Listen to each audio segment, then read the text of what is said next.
मुझे हमेशा से ही सर्दियों की सुबह अच्छी लगती थी। जब ठंडी हवा आपकी त्वचा को छूती है तो आपको ताजगी का एहसास होता है। यह आपके दिमाग में चल रहे अलग अलग ख्यालों से मुक्त कर देती है। मैं आमतौर पर सूरज उगने से पहले जल्दी जॉगिंग करती थी, जब सड़कें खाली होती थी और मुझे दुनिया अपनी लगती थी। उस सुबह भी कुछ अलग नहीं थी। कम से कम मैंने तो यही सोचा था जब मैंने अपने स्नीकर्स पहने और दरवाजे से बाहर निकली। धुंधली रोशनी वाली सड़क पर घने कोहरे के साथ हवा बेहद ठंडी थी। स्ट्रीट लाइट बीच बीच में टिमटिमा रही थी, जिससे हल्की सी रोशनी फैलती थी जो मुश्किल से धुंध को काट पाती थी, लेकिन मुझे इससे कोई परेशानी नहीं थी। वो शांति मजेदार थी। दुनिया अभी भी सो रही थी और मुझे ये अच्छा लग रहा था। मैंने फुटपाथ पर अपने पैरों की रिदम को महसूस करते हुए अपनी दौड़ शुरू की। मेरी सांसें छोटे छोटे बादलों के रूप में बाहर आ रही थी, जो मुझे धुंध होने का सबूत दे रही थी। सब कुछ बहुत शांत लग रहा था। खाली सड़कें, शांत घर, सिर्फ मैं, ठंड और कोहरा। करीब 10 मिनट बाद मैं पार्क पहुंच गई। यह आमतौर पर दिन के टाइम बिजी रहता है, लेकिन अब ये सुनसान था। कोई भी इंसान नहीं दिखाई दे रहा था। मैंने सोचा कि मैं इसके चारों ओर 3 चक्कर लगाऊं और ठंड शुरू होने से पहले घर चली जाऊं। पहला चक्कर ठीक था, लेकिन दूसरे चक्कर के आधे रास्ते में ही मुझे कुछ अजीब लगने लगा। ये अचानक नहीं हुआ था, बस बेचैनी का एक गहरा एहसास था। जैसे हवा गहरी हो गई थी, सन्नाटा और ज्यादा प्रभावी था। मुझे ऐसा लगा जैसे मैंने अपनी आंख के कोने से पीछे किसी को देखा और मुझे वहां कोई खड़ा हुआ दिखाई दिया। लेकिन जब भी मैंने पीछे मुड़कर देखा तो मुझे कोहरे के अलावा और कुछ भी दिखाई नहीं दे रहा था, घना और भारी। जब तक मैंने तीसरा चक्कर शुरू किया तब तक माहौल और भी खराब हो गया था। ठंड मेरी त्वचा में चुभने लगी थी। मेरे दिल की धड़कन तेज हो गई और मुझे ऐसा लगने लगा जैसे मैंने अपने पीछे धीमे कदमों की आहट सुनी। मैं रुकती मुड़ती और पार्क को देखती, लेकिन मुझे कोई दिखाई नहीं देता, बस ठंडी हवा में झूमते पेड़ों की करकराहट। खुली आंखों से सपने देखना बंद करो लिज़ी, मैंने खुद से कहा। शायद कोहरा मुझ पर जादू कर रहा था, शायद मैं बस थक गई थी, लेकिन अंदर ही अंदर मुझे पता था कि कुछ गड़बड़ है। मैंने ब्रेक लेने का फैसला किया। मैं सांस लेने के लिए खेल के मैदान के किनारे के बेंच पर बैठ गई। जैसे ही मैं उठी, मैंने कुछ आवाज सुनी, जैसे किसी ने सूखे पत्तों पर पैर रखे हों। मेरी सांसें तेज हो गई। मैं डर के मारे उछल पड़ी और चारों ओर आंखें घुमाकर देखने लगी। क्या वहां कोई है? मैंने आवाज देकर कहा। मेरी आवाज धीमी थी और लड़खड़ा रही थी, लेकिन कोई जवाब नहीं आया। मैंने अपना ध्यान भटकाने की कोशिश करते हुए पूरी जगह को स्कैन किया, लेकिन कोहरा बहुत घना था। ये धुएं की दीवार के पार देखने की कोशिश करने जैसा था। और फिर मैंने वो सुना, एक नर्म हंसी। आवाज सन्नाटे को चीरती हुई इतनी तेज कि मेरी त्वचा रेंगने लगी। वहां कौन है? मेरी आवाज में अब और भी ज्यादा घबराहट थी, लेकिन इस बार मैं कोई जवाब नहीं मिला, सिवाय उस भयानक फीकी हंसी के जो इस बार और भी करीब से आ रही थी। और फिर वो कोहरे से बाहर निकली, एक महिला, लंबी और दुबली। उसके लाल बाल उलझे हुए थे और उसके चेहरे के चारों ओर लटक रहे थे। उसने एक फटा हुआ सफेद नाइट गाउन पहना हुआ था, जो लाल रंग से रंगा हुआ था, जो कि खून जैसा लग रहा था। मेरी आंखें धीरे धीरे ऊपर की तरफ गई, जब तक मैंने उसकी खून भरी आंखें नहीं देख ली। उसकी आंखें, हे भगवान, उसकी आंखें! वो फैले हुए काजल से सनी हुई थी, जैसे वो घंटों से रो रही हो। मैं डर के मारे वहीं खड़ी रह गई, हिल डुल नहीं पा रही थी। मेरी सांस गले में अटक गई। उस औरत के चेहरे पर मुस्कान आ गई, लेकिन इसमें कुछ भी अच्छा नहीं था। ये इस तरह की मुस्कान थी जो आपके रोंगटे खड़े कर सकती थी, ऐसी मुस्कान जो आपको वहां से भागने पर मजबूर कर सकती थी। और फिर मैंने उसका हाथ देखा। उसने कुछ पकड़ा हुआ था, एक उंगली, किसी की कटी हुई उंगली। उसमें से खून टपक रहा था, जो बहकर उसके पैरों के नीचे की बर्फ पर दाग बना रहा था। और उस उंगली पर लटकी हुई थी शादी की अंगूठी। मेरे पेट में मरोड़ उठने लगे। मुझे उल्टी जैसा एहसास हुआ। मैं एक कदम पीछे हट गई और लड़खड़ाकर जमीन पर गिर गई। वो औरत मेरी हालत देखकर हंसने लगी। वो सिंगल है, उसने हवा में उंगली हिलाते हुए कहा। उसने मजाक उड़ाते हुए, लगभग ताना मारते हुए कहा, अब वो अपने अफेयर के बारे में मुझसे छुपा नहीं सकता। इससे पहले कि मैं उसकी बात को समझ पाती, उसकी आंखें चढ़ गई और वो मेरी बगल में जमीन पर चक्कर खा के गिर गई। एक पल के लिए तो मैं सदमे में चली गई। मैं कुछ सोच नहीं पा रही थी। मेरा दिमाग खाली हो गया था। डर के मारे मेरा दिल दहल गया था। और फिर किसी तरह मैं इससे बाहर निकली। मेरे हाथ फोन को ढूंढने लगे और मैंने कांपते हुए हाथों से 911 पर डायल किया। कुछ ही मिनट के अंदर पुलिस आ गई। हालांकि ऐसा लग रहा था जैसे घंटों लग गए। पुलिस उस औरत को ले गई, लेकिन ले जाने से पहले मुझे सच बता दिया। सोफिया एक कलाकार थी जिसने अपने पति को सोते हुए मार डाला था। उसे किसी तरह यकीन हो गया था कि उसके पति का अफेयर उसकी सेक्रेटरी से चल रहा है। उसके बाद उसने उसकी रिंग फिंगर काट दी और पागलों की तरह सड़कों पर घूमती रही। मुझे बाद में बताया गया कि सोफिया को मेंटल हॉस्पिटल में भर्ती कर दिया गया है। उस रात के बाद उसने दोबारा एक भी शब्द नहीं बोला और मैंने उस दिन के बाद से कभी सुबह सुबह बाहर जाकर जॉगिंग नहीं की, कभी नहीं।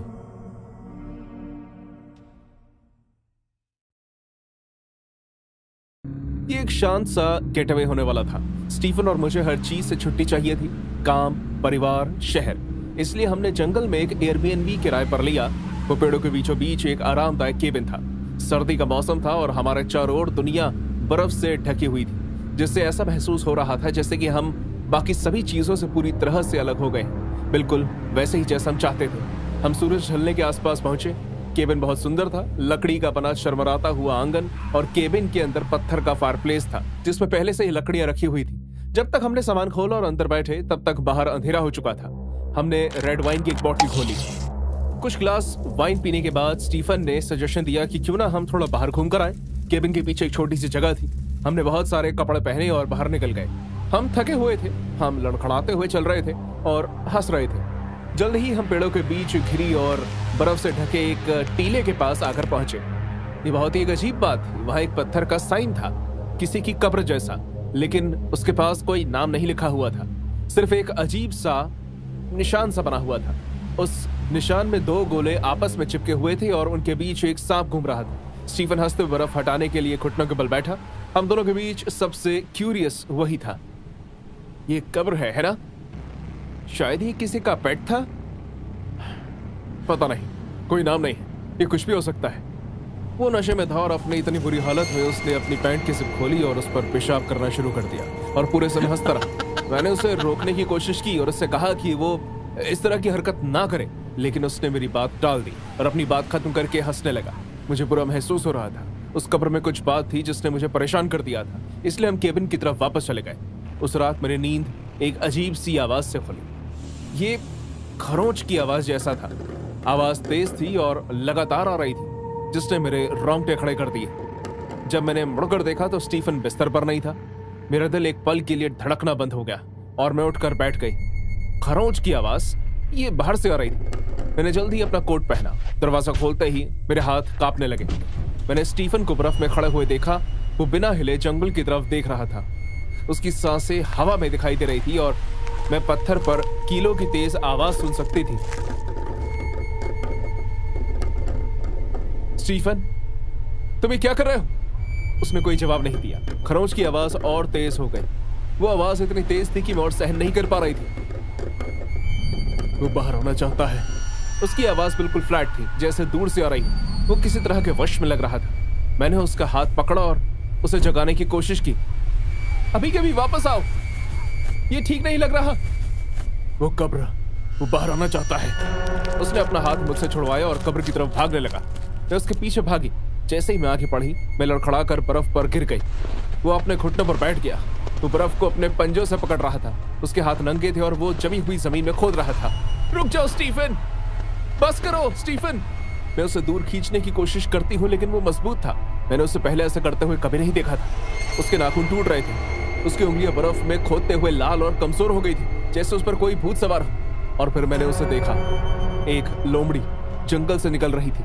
उसकी आंखें अंधेरे में चमक रही थी। एक अजीब सी नेचुरल भयानक रोशनी जिसने मेरे पेट में मरोड़ पैदा कर दी। उसने हमें देखा। उसकी आंखें स्टीफन पर टिकी हुई थी, लेकिन जैसे वो बाहर आया मैं हैरान रह गई। वो लाल रंग का नहीं था, बल्कि काले रंग का था। आखिरकार स्टीफन रुक गया। उसने मेरी तरफ देखा। उसकी आंखें बंद हो गई। मैंने स्टीफन को खड़े होने में मदद की और हम वापस केबिन की तरफ चलने लगे। मेरा दिल जोर से धड़कने लगा। जैसे ही हम डेक पर पहुंचे, कब्र की साइड से बहुत तेज गुर्राहट की आवाज आई, धीमी और गूंजती हुई। मैंने जब पीछे मुड़कर देखा तो वो लोमड़ी टीले पर खड़ी हुई थी। उसकी आंखें अभी भी चमक रही थी। उसका शरीर मुड़ा हुआ था, जैसे वो किसी चीज की रखवाली कर रही हो और हमें देख रही हो। स्टीफन बिस्तर पर गिर गया और मैं उसे तब तक देखती रही जब तक उसकी सांसें ठीक नहीं हो गई और उसका चेहरा शांत नहीं हो गया। मैं सो नहीं पाई। मैं वहीं बैठी रही और खिड़की की तरफ देखती रही। अगली सुबह स्टीफन ने ऐसा बिहेव किया जैसे उसे कुछ हुआ ही ना हो। उसे कुछ भी याद नहीं था। मैंने उससे उसके हाथ दिखाए, टूटे हुए नाखून, खून से सनी हुई उंगलियों की उम्मीद की, लेकिन वो ठीक थी, बिल्कुल ठीक। उसने मेरी बात को हंसी में उड़ा दिया और कहा कि मैं पक्का सपना देख रही होंगी। लेकिन मैं जानती थी कि मैंने क्या देखा था। मुझे पता था कि मैंने क्या सुना था। हमने सामान पैक कर ली और जाने के लिए तैयार हो गए। स्टीफन हमारे सामान को गाड़ी में रखते हुए हैरान होकर अपने आप से फुसफुसाने लगा, लेकिन जैसे ही उसने स्टीयरिंग व्हील पर हाथ रखा, मुझे एक झटका सा महसूस हुआ। उसकी कलाई के नीचे एक निशान बना हुआ था, 2 जुड़े हुए गोले और उनके बीच में एक सांप बना हुआ था, ठीक वैसा जैसा हमने कब्र पर बना हुआ देखा था। स्टीफन, ये निशान कैसे आया? उसके पास कोई भी जवाब नहीं था। ये वही निशान है जो उस कब्र पर भी बना हुआ था। कौन सी कब्र? वही जो हमने कल देखी थी। लेकिन वो बहुत कंफ्यूज लग रहा था। लेकिन जब मैंने बार बार उससे कहा तो उसने मेरा हाथ पकड़ा और उसी जगह ले गया जहां हमने उस कब्र को देखा था। लेकिन मैं हैरान रह गई, क्योंकि जब हम वहां पहुंचे तो वहां कुछ भी नहीं था। मुझे ऐसा लगा जैसे मेरी गर्दन के पीछे के बाल खड़े हो गए। मेरे अंदर एक अजीब सा डर बैठ गया। मैंने इस बात की छानबीन करने के बारे में भी नहीं सोचा और स्टीफन को गाड़ी की तरफ खींचकर वहां से निकल गई। लेकिन मुझे इस बात पर तो यकीन था कि हमने एक ऐसी चीज को परेशान किया था जो उस जगह की नहीं थी। पूरी दोपहर भारी बर्फ गिरते रही, जिससे उबड़ खाबड़ रास्ता सफेद रंग की घुमावदार चादर में बदल गया। मैं और मेरा दोस्त जॉन घंटों से ट्रेनिंग कर रहे थे। हम रेगुलर रास्ते से दूर एक घने जंगल में थे, एक ऐसी जगह जो अपने गंभीर हिस्ट्री के लिए जानी जाती थी। वहां युद्ध के दौरान एक बहुत बुरी घटना घटी। कॉन्फेडरेट पैदल सैनिकों का एक ग्रुप वहां तैनात था जब उनके बारूद भंडार में आग लग गई। कई सैनिक घायल हो गए और मरने से पहले घंटों तक दर्द में रोते रहे। अफवाह थी कि आप अभी भी उस जगह उनकी चीखों की आवाज सुन सकते थे। जैसे ही रोशनी फीकी पड़ गई और आसमान में अंधेरा छा गया, हमने एक खड़ी चट्टान के पास डेरा डाल दिया।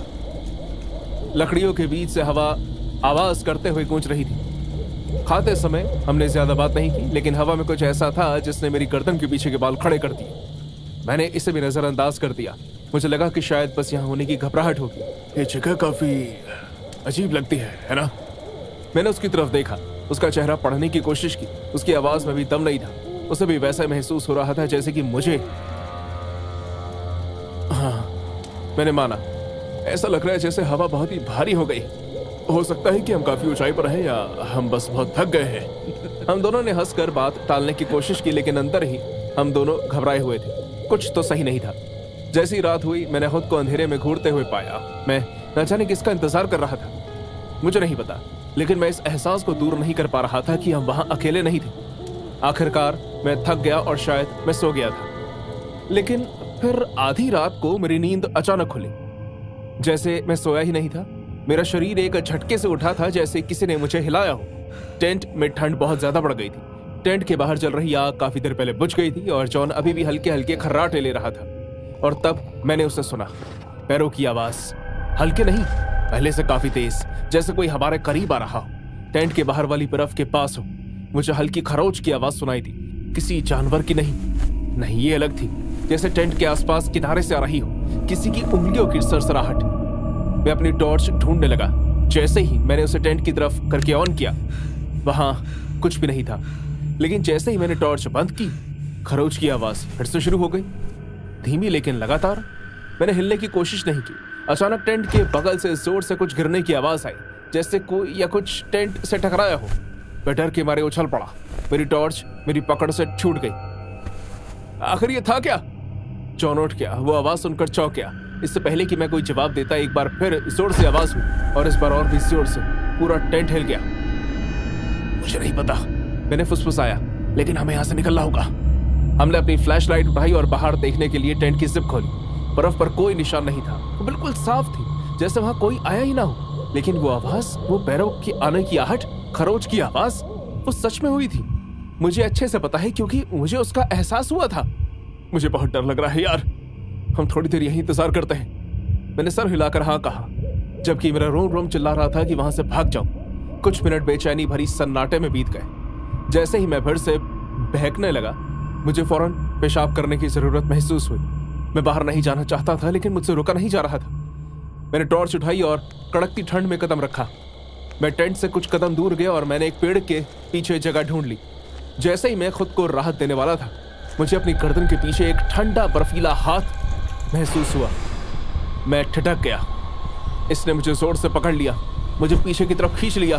मैं इधर उधर घूमता रहा। टॉर्च की रोशनी अंधेरे को काट रही थी, लेकिन वहां कोई नहीं था। मेरे पीछे की बर्फ पर कोई निशान नहीं थे, लेकिन मैं वहां कुछ अजीब महसूस कर सकता था। तभी मेरी टॉर्च की किरण मेरे सामने जमीन पर गिरी, जहां एक बहुत बड़ा गड्ढा था जो बहुत सारी बर्फ से ढका हुआ था। अगर मैंने भी कदम और आगे बढ़ाया होता तो मैं गिरकर मर जाता। मेरी सांस गले में अटक गई। मैं लड़खड़ाते हुए टेंट में वापस आ गया। मैंने जॉन को नहीं जगाया। मैं ये नहीं बता सकता था कि मेरे साथ क्या हुआ था। मैं बस स्लीपिंग बैग में घुस गया और खुद को शांत करने लगा। अगली सुबह जॉन भूत की तरह पीला पड़ गया। वो मुझसे नजरें नहीं मिला पा रहा था। मुझे कल एक बहुत ही अजीब सपना आया। मैंने उसकी तरफ देखा। मेरे पेट में मरोड़ उठने लगे। मेरे टेंट के बाहर था। मैंने किसी पुराने सिपाही जैसी यूनिफॉर्म पहनी हुई थी और मैं नहीं था। मुझे ऐसा लग रहा था जैसे मैं किसी चीज की रखवाली कर रहा था या किसी इंसान की। मैं चौंक गया। इससे पहले कि मैं कुछ कह पाता, हम दोनों ने सुना पेड़ों के बीच से आती हुई दर्द की चीख। हम अपने पैरों पर खड़े हो गए और टेंट को पीछे छोड़कर वहां से भागने का फैसला किया। लेकिन जैसे ही हम बाहर निकले, हमने भारी जूतों से बने साफ पैरों के निशान देखे जो जंगल से निकलकर सीधे हमारे टेंट की तरफ आ रहे थे। हम जल्दी में उस जगह से निकल गए।